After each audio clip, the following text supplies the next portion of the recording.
Bien-aimés du Seigneur, bonjour et bienvenue dans le train de la rhapsodie des réalités. Aujourd'hui, le jeudi, le 9 mars 2023, le thème de la rhapsodie est « Penser selon la disposition du royaume ». Penser selon la disposition du royaume. L'écriture ce jour est 2 Timothée chapitre 3, le verset 16. 2 Timothée chapitre 3, le verset 16 nous dit ceci. Toute écriture est inspirée de Dieu et utile pour enseigner, pour convaincre, pour corriger, pour instruire dans la justice. Le pasteur Christ nous dit ceci. Notre verset d'ouverture montre que la parole est capable de réguler votre intelligence afin de penser de la bonne manière tout le temps, afin de penser selon les dispositions du royaume. Quelqu'un pourrait dire, vous savez, je suis africain, asiatique, américain ou européen et je pense comme tel. Non. Lorsque vous êtes né de nouveau, vous êtes du royaume de Dieu. Vous devez penser comme quelqu'un qui vient du ciel. La Bible dit dans 2 Corinthiens chapitre 5, le verset 17, « Si quelqu'un est en Christ, il est une nouvelle créature. Les choses anciennes sont passées. Voici, toutes choses sont devenues nouvelles. » Si vous voulez être un succès en Christ Jésus et vivre la vie du royaume, vous devez penser comme Christ veut que vous pensiez. Romains chapitre 12, le verset 2 dit, « Ne vous conformez pas au siècle présent, mais soyez transformés, transfigurés par le renouvellement de l'intelligence, afin que vous discerniez quelle est la volonté de Dieu, ce qui est bon, agréable et parfait. »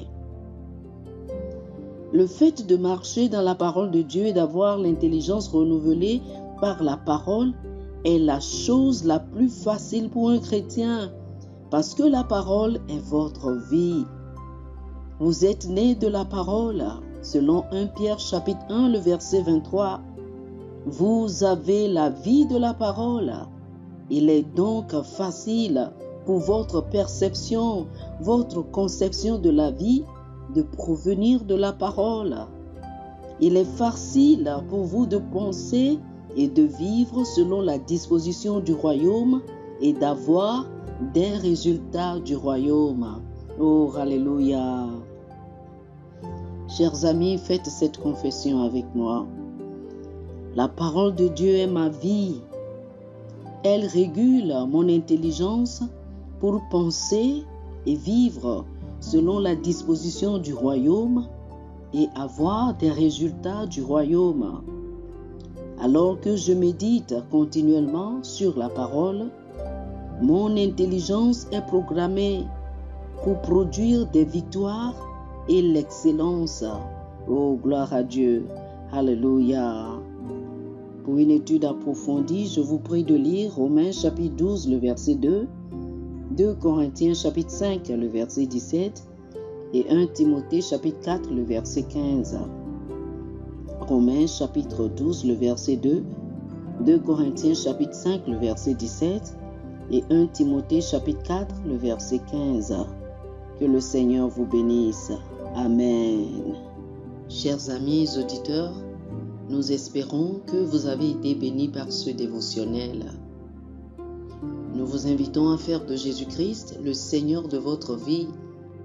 Si vous voulez recevoir le Seigneur Jésus comme le Seigneur et le Maître de votre vie, faites cette prière avec moi. Dites ceci après moi, s'il vous plaît.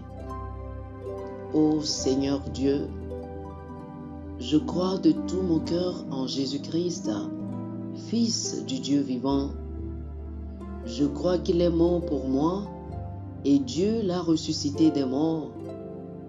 Je crois qu'il est vivant aujourd'hui. Je confesse de ma bouche que Jésus-Christ est le Seigneur de ma vie à partir d'aujourd'hui. Par lui et en son nom, j'ai la vie éternelle. Je suis né de nouveau.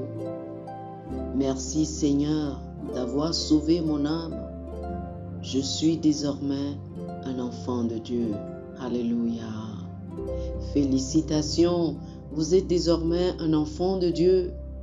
Pour recevoir plus d'informations sur comment vous pouvez grandir en tant que chrétien et pour avoir une copie physique et une copie électronique de la Rhapsodie des réalités, appelez-nous sur le plus 228 91 74 69 79 plus 228 91 74 69 79. Que le Seigneur vous bénisse abondamment. Amen.